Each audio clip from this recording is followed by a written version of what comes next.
Ratusan ribuan jutaan ton dari senjata Garda Revolusi Iran telah diluncurkan dan menghantam Iran.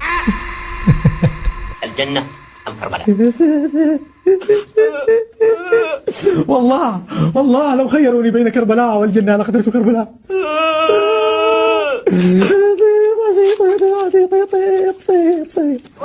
لأن كربلاء أفضل من الجنة. هل تعلم أنه جاء في الروايات أن أهل الجنة يعملون مظاهرة عاجدة راجدة وسيظاهرون يريدون أن يخرجوا من الجنة يرجعوا كربلاء. Apa ini? Hidup bagaimana ini?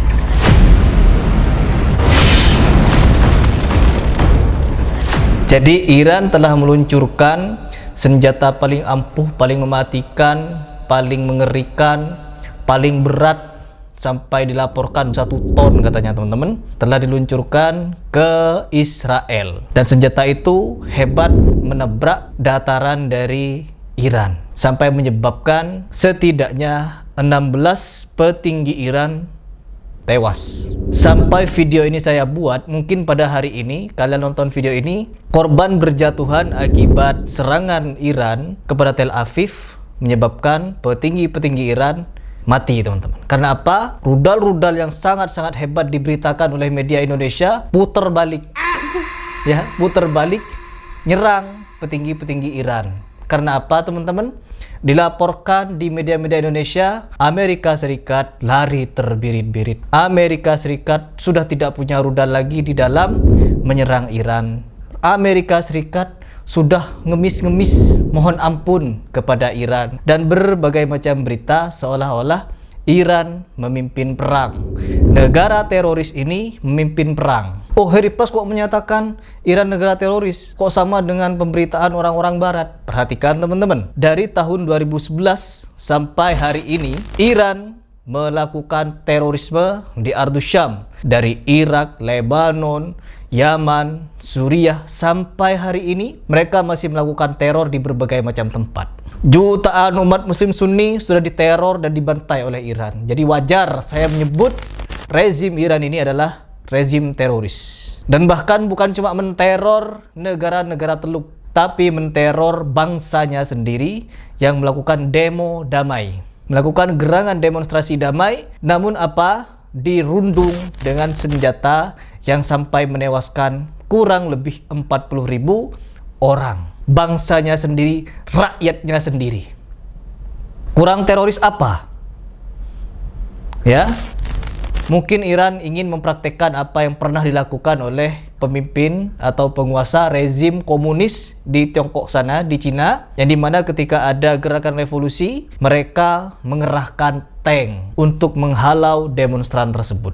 Jadi untuk memegang kekuasaan tertinggi tanpa tergoyahkan, maka harus berani kejam kepada rakyatnya sendiri. Ya, itu telah dilakukan oleh Iran. Dan dengan perbuatan itu, Iran harus membayar dengan harga yang sangat-sangat mahal. Yang dimana sampai video ini saya buat, tercatat 16 orang petinggi Iran telah tewas.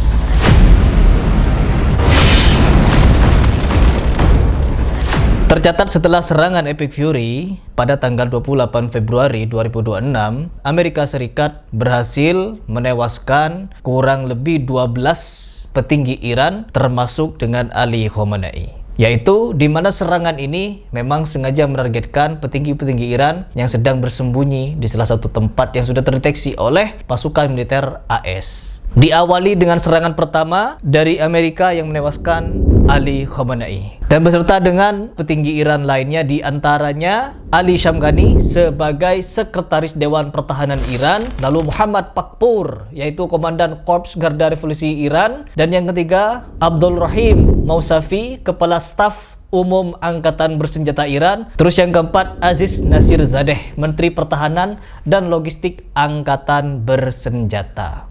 Terus yang kelima Muhammad Shirazi, yaitu sebagai Kepala Kantor Militer Pemimpin Tertinggi Iran. Terus ada Hussein Jabal Amilian, yang dimana sebagai Ketua Organisasi Inovasi dan Riset Pertahanan SPND. Lalu dilanjut dengan Reza Muzaffari Nia, yang dimana sebenarnya orang ini adalah mantan Ketua Organisasi Inovasi dan Riset Pertahanan SPND juga. Lalu yang berikutnya Mohsen Darebagi, yang dimana orang ini ada di Deputi Logistik dan Dukungan Staf Umum Angkatan Bersenjata Iran. Lalu yang berikutnya, Gholam Reza Rezaian, yang dimana dia menjabat sebagai Komandan Organisasi Intelijen Kepolisian Iran. Lalu yang berikutnya, Bahram Husaini, yang dimana orang ini sebagai Kepala Perencanaan Operasi Staf Umum Angkatan Bersenjata. Lalu yang berikutnya juga Muhammad Basari, pejabat senior Kementerian Intelijen. Dan yang terakhir ada Saleh Asadi sebagai Kepala Direktorat Intelijen Markas Pusat Khatam Al-Anbiya. Nah, dari beberapa nama list yang barusan saya sebutkan, di antaranya adalah Khomeini, teman-teman.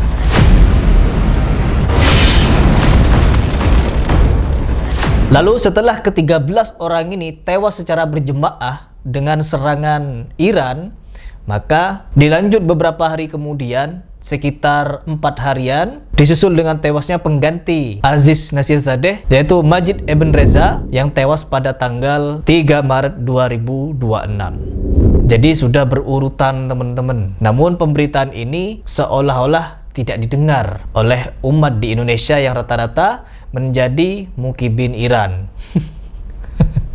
Ya, tapi tidak apa-apa. Memang di Indonesia tuh butuh hiburan. Berhubung negara Iran, rezim-rezim teroris ini tengah diagungkan secara berlebih-lebihan. Dan disusul setelah itu, teman-teman, pada tanggal 17 Maret 2026 yang menewaskan orang yang dianggap lebih penting daripada Ali Khomeini. Tewasnya yaitu bos dari Garda Revolusi Iran, Ali Larijani, yang ditemani tewasnya dengan salah satu komandan tempur Iran, yaitu Gholam Reza Soleimani. Nah, ini adalah daftar nama-nama orang yang sudah dieliminasi oleh serangan Amerika. Namun di Indonesia masih saja Iran ini dielu-elukan, diagung-agungkan seolah pahlawan. Ini musibah sebenarnya, teman-teman. Saya di sini bukan ingin membela Amerika, saya bukan ingin membela Israel. Kita di sini memberitakan sesuatu yang tidak memihak.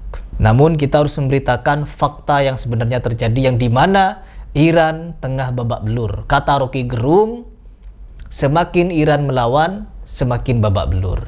Yang dimana pemberitaan di Indonesia hanya membuai saja bagi netizen yang suka dengan beritanya. Agar apa? Agar para penonton ini tetap bersorak ria dan nonton video-videonya. Bukan untuk mendapatkan informasi, tapi untuk mendapatkan cerita fantasi. Oleh sebab itu, di sini saya ingin memberikan edukasi kepada umat Islam terkhusus di Indonesia, yang dimana kata Habib Zain Al-Kaf, yang dimana apabila ada orang NU nih, orang NU Nahdiyin membela Syiah Iran, Syiah Rafidhah, maka dia telah durhaka kepada pendiri NU. Dan bahkan ditambah, mereka yang mendukung Syiah Rafidhah, membela Syiah Rafidhah, maka dia lebih buruk daripada Syiah yang buruk. Bukan kita berbicara masalah perang. Ini kan Iran lagi berperang dengan Israel, dia menyerang Israel, artinya kita harus dukung Iran. No, bukan karena itu, teman-teman. Iran berperang dengan Israel bukan di dalam rangka membela Palestina. Terus saya ulang-ulang nih, bukan dalam rangka membela Palestina, tapi sama-sama memiliki kepentingan. Iran punya kepentingan, Israel punya kepentingan. Karena kepentingannya sama-sama ingin berkuasa, jadi mereka rebut.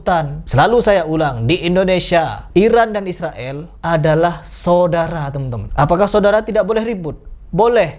Apakah saudara tidak boleh perang? Boleh. Di Indonesia, jangankan saudara, orang tua dan anak ribut. Ibu dan anak, kadang ibunya dibunuh, kadang ibu membunuh anaknya, ibu membuang anaknya, ayah nyembelih anaknya. Ya, ada beritanya, ditenteng kepala anaknya yang dipotong itu. Istri, ada istri yang dimutilasi oleh suaminya, ditaruh di pinggir jalan. Tapi cuma kalian saja ketika diberikan fakta seperti ini gak mau mikir. Iran, bravo Iran, bravo Iran, bravo.